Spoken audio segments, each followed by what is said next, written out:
जब हमारे विचार गलत होते हैं, उन्हें त्यागना वाकई चुनौतीपूर्ण हो सकता है।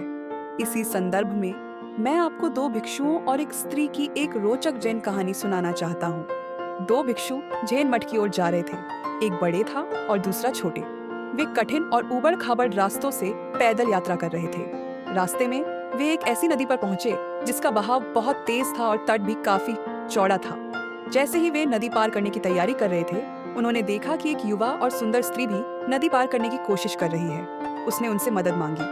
बड़े भिक्षु ने बिना किसी हिचकिचाहट के स्त्री को अपनी पीठ पर उठा लिया और उसे नदी के पार ले गए। छोटे भिक्षु यह देखकर हैरान रह गया, क्योंकि भिक्षुओं को महिलाओं को छूने की अनुमति नहीं थी।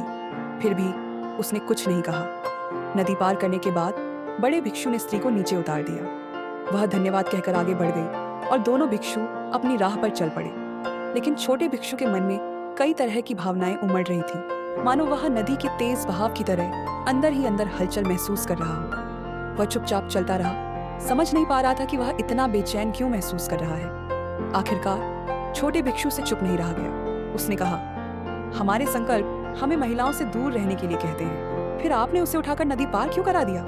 बड़े भिक्षु शांत भाव से उसकी ओर मुड़ा और बोला, भाई, मैंने तो उस स्त्री को नदी किनारे ही छोड़ दिया था, तुम अब भी उसे अपने मन में क्यों ढो रहे हो?